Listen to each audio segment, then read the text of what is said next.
process. I just tells you how old I am. I filled out my MCAS application on a typewriter. Had to, some of you maybe you've never seen a typewriter, but having to go. Oh my God, you had to put in you know, all your classes. You had to put it in the typewriter, type your class, and you know they had this great code and whatever. But so we don't have to worry about that. Oh my God, you don't have to do that, right?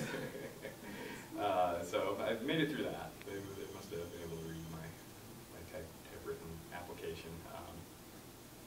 And so got into the program. Was still very interested in basic science, molecular biology, and worked in for my PhD work. I was in Scott Moirali's lab in physiology department. Worked with baker's yeast, and we were interested in using that as a model system for understanding how the cell works, and using it also as a model for disease too, specifically understanding a couple of different processes, essentially how the cell either becomes resistant to drugs, because there are certain mechanisms in the cell that are responsible for that.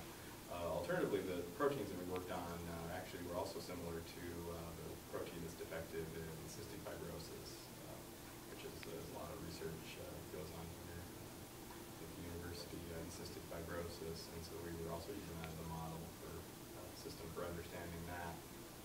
And so I was interested in that area, not only research-wise, but also clinically. And so when I started, I had planned on going into internal medicine. I was thinking about either going into oncology or infectious disease. And so continued on in graduate school. But then as I got to the end of graduate school, I started thinking, well, maybe I'm not sure that's a specialty that I want to go into. And that's true, I think, for whatever you do in medicine, if you get into medical school. And that's actually a totally separate decision from the decision you make as to choosing what specialty you want to go into. And often you don't think about that as you're getting ready to working on getting into medical school. But that is, and of course you don't have to make that decision right away, as I should tell you more about what happened with me. And so as I got toward the end of graduate school, I started getting more interested in the neurosciences. And I'd always been interested in genetics, and done some genetics work as a graduate student in the model system. But I always had some interest in human genetics, and certainly area of psychiatric genetics is one that there's a lot that we still have yet to understand about that. And so then I made a decision to go into psychiatry as I neared the end of graduate school. And when I started in the program, I never would have thought that wasn't even on my radar for what I was thinking about doing. But that's another nice thing about the MSTP, is that you have time to make those decisions, and you also get exposed to a lot of different things. And I had a chance to work with some clinicians, or sit in with clinicians later in my graduate training, and see what it was like to be a clinical psychiatrist, and that added to my interest in that. And so then I finished my PhD, and then went back to medical school. Like Leslie said, it took about a year to finish medical school. I assume it's still the same now. Before you start graduate school, you do have a summer to do some clinical rotation. Does everybody still do internal medicine? Yeah, so you do get internal medicine out of the way before you start graduate school, and then you have another 2 weeks to do an elective. You can do a 2-week elective in another area.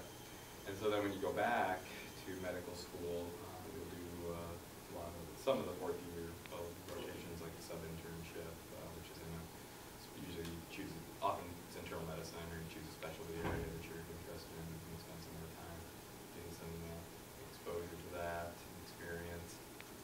But then I still recall that last year, there's a lot of surgical rotations in that last year, which actually wasn't, for me, it was, I enjoyed doing those, although I realized that wasn't what I wanted to do for the rest of my life. Getting up super early and going into the OR, but still very, very good at experience. And that's, I think, certainly another important thing about medicine. Would be any advice that there's so many different specialties that I always see is there's something for everyone in medicine. You can go into many different kinds of specialties. And then, again, going back to opportunities, the opportunity to integrate that clinical work with research was very appealing to me, and I continued to want to pursue that as I got to the end of the MSTP.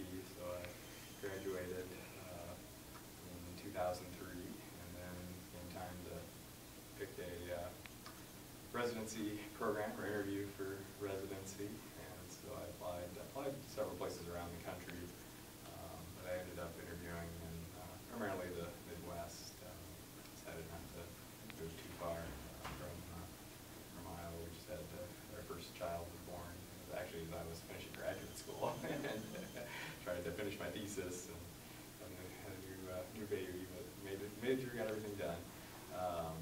And so we ultimately decided to, although at the time, before that time came to make that decision, we had planned on probably going somewhere else, but then we got closer.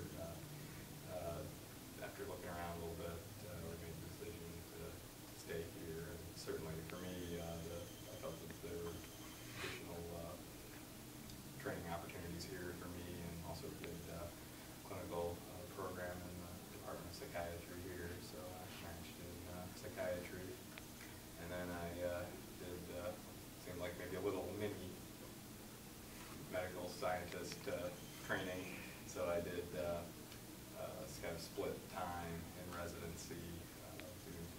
Did clinical work for the first year and a half, and then I started in a lab during my second year of residency. I started working with someone in our department who is a psychiatrist and also does genetics, human genetics research, Tom Wassink. And so I've been working with him and his group for several years now, and actually continuing on working with him even as I've transitioned out of residency. So I finished residency and did a 2-year fellowship.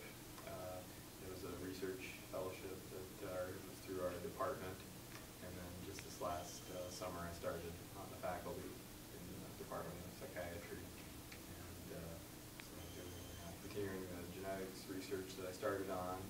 The areas that I've been focusing on are in autism and schizophrenia, and we're looking at trying to identify genetic factors that contribute to not only the risk of developing the illness, but also what genetic factors contribute to specific symptoms or characteristics of